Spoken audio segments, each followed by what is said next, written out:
একটা প্র্যাকটিস করে ফেলি। সো ধরো খুবই সুন্দর একটা প্রবলেম আমাদের ধরো এরকম দিল যে ধরো তোমাকে বললো ভি কনস্ট্যান্ট, মানে হচ্ছে কোনো তরঙ্গের বেগ, ধরো তরঙ্গের জন্য তরঙ্গের বেগ ভি ইজ ইকুয়াল টু ধরো constant V is equal two ধরো কনস্ট্যান্ট, অর্থাৎ তরঙ্গের বেগ যেটা সেটা হচ্ছে কনস্ট্যান্ট। তাইলে তোমাকে বললো যে হচ্ছে কি ভি না তরঙ্গ দৈর্ঘ্য ভার্সেস ফ্রিকোয়েন্সি যে গ্রাফটা সেটা আঁকতে। তাহলে আমরা তরঙ্গ দৈর্ঘ্যকে কোন পাশে দিব, y অক্ষ বরাবর দিব, ফ্রিকোয়েন্সিকে কোন পাশে দিব, x অক্ষ বরাবর দিব। এরপর হচ্ছে আমরা কি করব, ইকুয়েশনটা ভি, তাহলে আমরা জানি ভি ইকুয়াল টু কত, এফ ইন্টু ল্যামডা। তাহলে তাহলে আমরা বলতে পারি এফ ল্যামডা ইকুয়াল টু হচ্ছে আমাদের কি কনস্ট্যান্ট। তাহলে এফ সমান কি বসাতে হবে, এক্স বসাতে হবে, ল্যামডা সমান কি বসাতে হবে, ওয়াই বসাতে হবে। সুতরাং আমরা বলতে পারি যে হচ্ছে এক্স ওয়াই ইকুয়াল টু কত বলবো, constant. X Y equal to যদি তুমি কনস্ট্যান্ট লিখো তাহলে হচ্ছে আমাদের গ্রাফটা হবে এরকম, ঠিক আছে, এই শেপের গ্রাফ হবে, এই শেপের একটা গ্রাফ চলে আসবে, আয়তাকার অধিবৃত্তের একটা গ্রাফ চলে আসবে, ঠিক আছে। তাহলে তোমরা আশা করি বুঝছো। তোমরা বইয়ের এবার হচ্ছে যে কোনো গ্রাফ তুমি নিয়ে দেখতে পারো, পারতেছো কি না, তখন তুমি দেখো হচ্ছে তোমার এই জিনিসটা কাজে লাগতেছে মানে, ঠিক আছে। তো তুমি এমন একটা চ্যাপ্টার নিয়ে বসিও যেটা হচ্ছে ধরো তুমি মানে আগে পড়ো নাই, কিন্তু এখানকার গ্রাফগুলো দেখবে মোটামুটি তুমি পারতেছো, বুঝছো। তো আমরা আমরা 4-এ চলে যাই। তো কেস 4 আমরা যদি যাই, সো কেস 4-এ দেখো, কেস 4-এ আমরা দেখবো হচ্ছে ধরো আমাদের কোনো একটা data is equal to constant, এবং সেটা আমরা কোথায় আছে বলো তো, আমাদের গ্রাফের মধ্যে আছে। সাপোজ আমি তোমাকে বললাম ধরো বেগ সমান কি ধ্রুবক,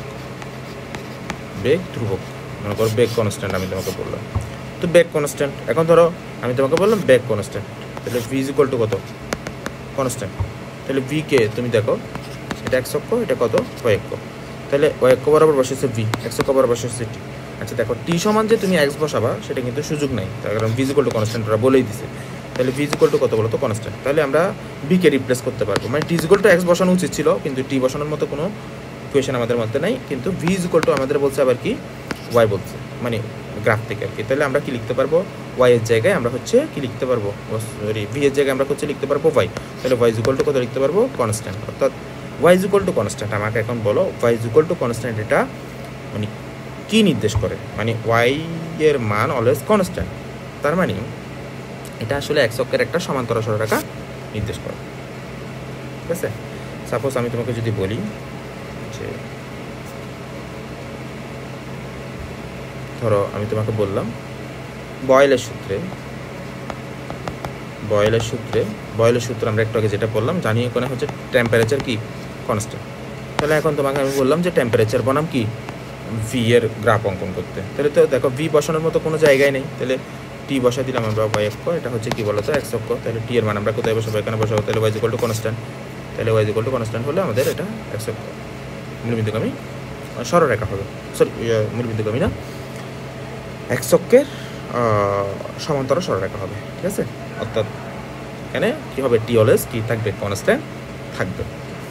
ঠিক আছে, কীভাবে দেখো তুমি আরও চাইলে আরও গ্রাফ প্লট করতে পারো, যেমন বয়েলের সূত্রের জন্য তুমি চাইলে তুমি দেখতেছো পিভি ইকুয়াল টু কী পেয়েছো, কনস্ট্যান্ট পেয়েছো। এখন গ্রাফের মধ্যেই পিভি চলে আসছে, পিভি মনে করে দিকে ভি, তাহলে ভি বসানোর মতো ধরো পিভি পুরোটা সমান কিন্তু ওয়াই বসা দিতে হচ্ছে তোমাকে আগে, তাহলে ওয়াই ইকুয়াল টু কত কনস্ট্যান্ট, সেজন্য এই গ্রাফটা এই শেপের হবে, ঠিক আছে। তো আশা করি বুঝতে পারছো। আমি আসলে গ্রাফ নিয়ে আরও কিছু ক্লাস তোমাদের দিব, আরও বেশ কয়েকটা ক্লাস দেওয়ার ইচ্ছা আছে, মানে যেগুলো একটু ডিফিকাল্ট টাইপের গ্রাফ, সো এগুলো আমি সিকোয়েন্স ওয়াইজ যাবো। তো এটা হচ্ছে একদম বেসিক একটা ক্লাস আর কি।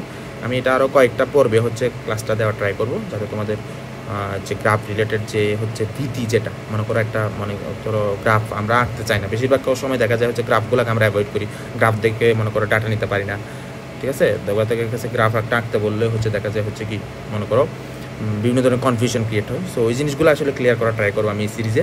সো এটা আজকেরটা হচ্ছে একদম খুবই বেসিক একটা ক্লাস, মানে এটা দিয়ে তুমি তোমার বইয়ের মেজরিটি গ্রাফ হচ্ছে কি ড্র করতে পারবা, ঠিক আছে। কিছু কিছু জায়গায় হয়তো আটকাবা, কারণ এখানে অন্য কনসেপ্ট কাজ করে, ঠিক আছে।